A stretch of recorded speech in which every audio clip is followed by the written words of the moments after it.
सज्जन सिंह ने धीरे से कहा, अच्छा तो सुनिए। मैं शंकर की कविता का प्रेमी हूं। शंकर की इज्जत करता हूं। शंकर पर गर्व करता हूं।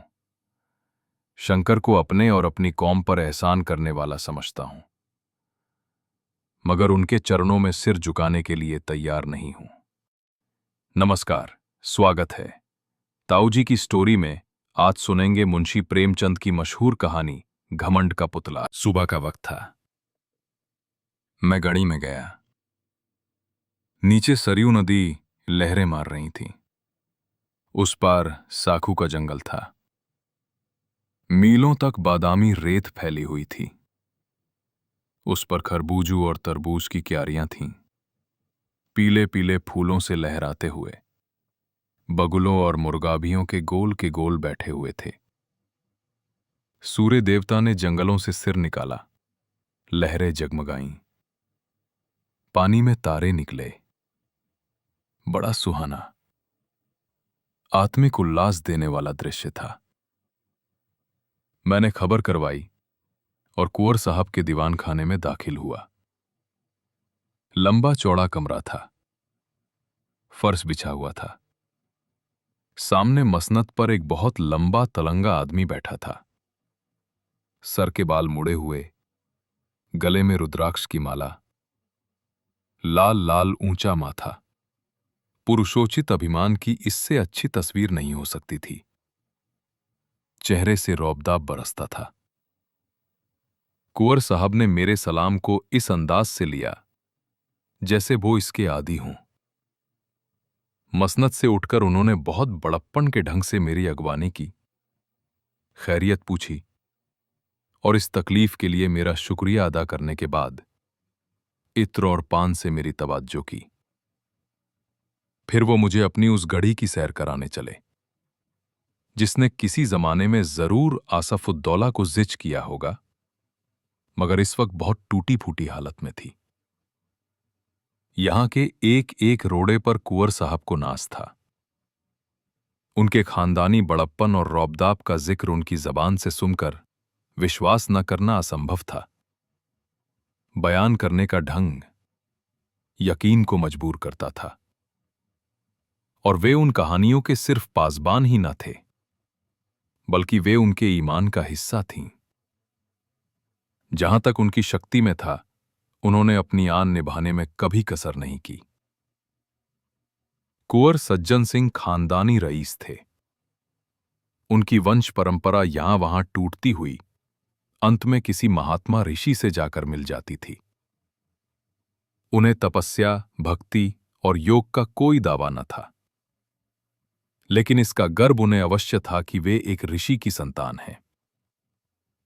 पुरखों के जंगली कारनामे भी उनके लिए गर्व का कुछ कम कारण न थे। इतिहास में उनका कहीं जिक्र न हो, मगर खानदानी भाट ने उन्हें अमर बनाने में कोई कसर न रखी थी। और अगर शब्दों में कुछ ताकत है, तो ये गढ़ी रोहतास या कालिंजर के किलों से आगे बढ़ी हुई थी। कम से कम प्राचीनता और बर्बादी के बाह्य लक्षणों में तो उसकी मिसाल मुश्किल से मिल सकती थी, क्योंकि पुराने जमाने में चाहे उसने मुहासरों और सुरंगों को हेच समझा हो, लेकिन वक्त वो चींटियों और दीमकों के हमलों का भी सामना न कर सकी।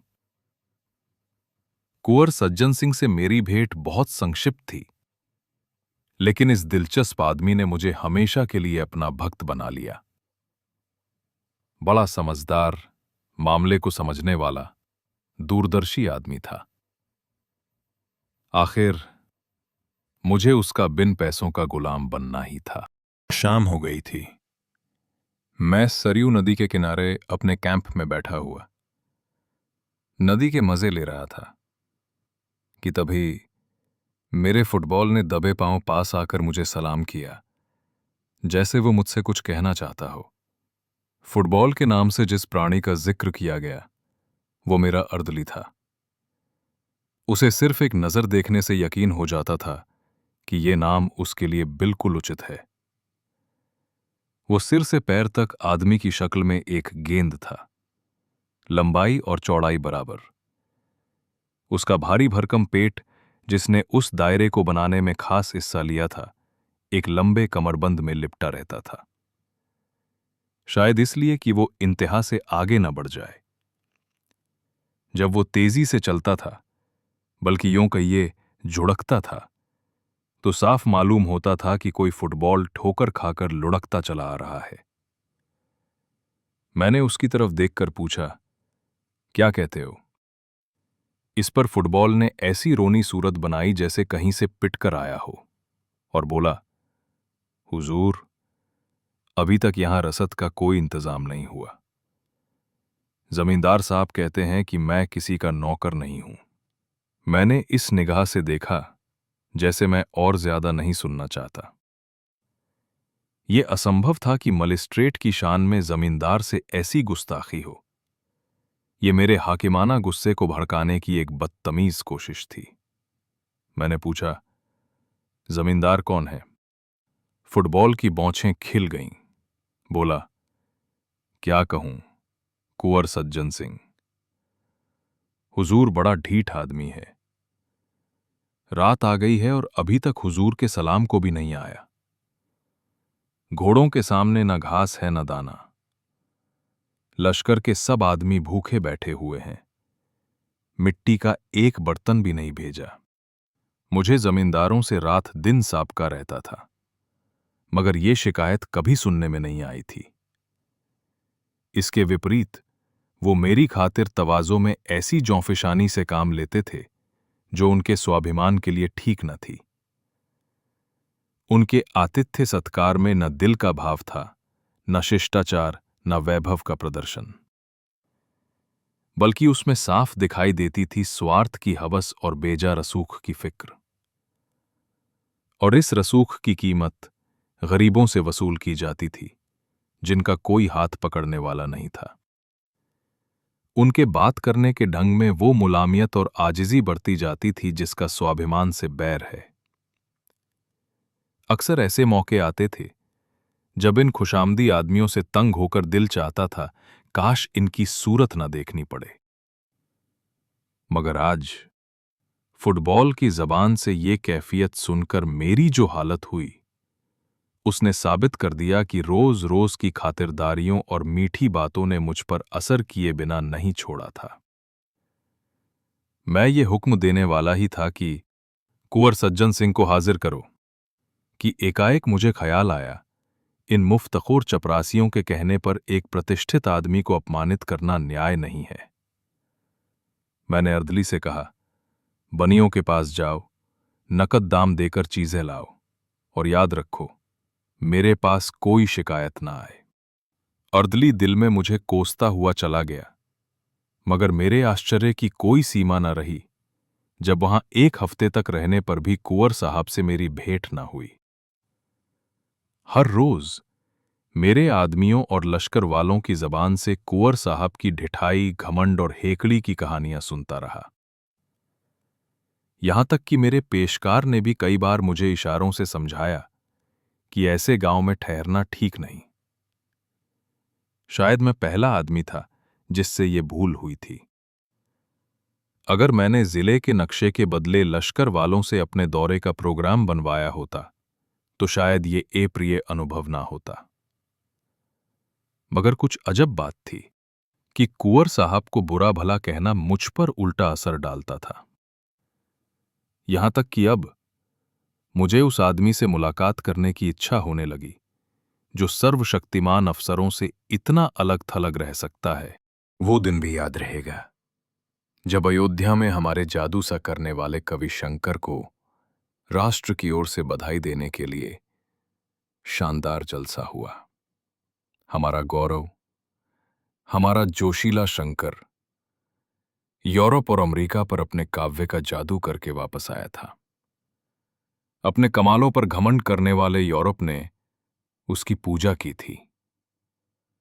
उसकी भावनाओं ने ब्राउनिंग और शेली के प्रेमियों को भी अपनी वफा का पाबंद न रहने दिया। उसकी जीवन सुधा से यूरोप के प्यासे जी उठे। सारे सभ्य संसार ने उसकी कल्पना की उड़ान के आगे सिर झुका दिए। उसने भारत को यूरोप की निगाहों में अगर ज्यादा नहीं तो यूनान और रोम के पहलू में बिठा दिया था। जब तक वो यूरोप में रहा, दैनिक अखबारों के पत्रे उसकी चर्चा से भरे रहते थे। यूनिवर्सिटियों और विद्वानों की सभाओं ने उस पर उपाधियों की मूसलाधार वर्षा कर दी। सम्मान का वो पदक जो यूरोप वालों का प्यारा सपना और जिंदा आरजू है, वो पदक हमारे जिंदा दिल शंकर के सीने पर शोभा दे रहा था। और उसकी वापसी के बाद उन्हीं राष्ट्रीय भावनाओं के प्रति श्रद्धा प्रकट करने के लिए हिंदुस्तान के दिल और दिमाग अयोध्या में जमा थे। इसी अयोध्या की गोद में श्री रामचंद्र खेलते थे और यहीं उन्होंने वाल्मीकि की जादू भरी लेखनी की प्रशंसा की थी।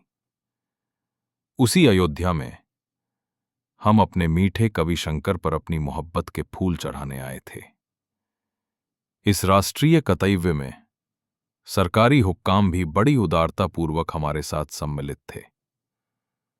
शंकर ने शिमला और दार्जिलिंग के फरिश्तों को भी अयोध्या में खींच लिया था।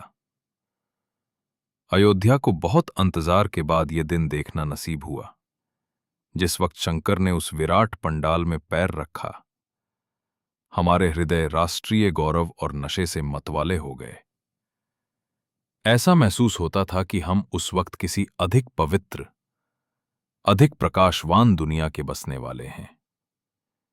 एक क्षण के लिए, अफसोस है कि सिर्फ एक क्षण के लिए, अपनी गिरावट और बर्बादी का ख्याल हमारे दिलों से दूर हो गया। जय जय की आवाजों ने हमें इस तरह मस्त कर दिया जैसे महुअर नाग को मस्त कर देता है। एड्रेस पढ़ने का गौरव मुझको प्राप्त हुआ था। सारे पंडाल में खामोशी छाई हुई थी। जिस वक्त मेरी जबान से ये शब्द निकले, ए राष्ट्र के नेता, ए हमारे आत्मिक गुरु, हम सच्ची मोहब्बत से तुम्हें बधाई देते हैं और सच्ची श्रद्धा से तुम्हारे पैरों पर सिर झुकाते हैं।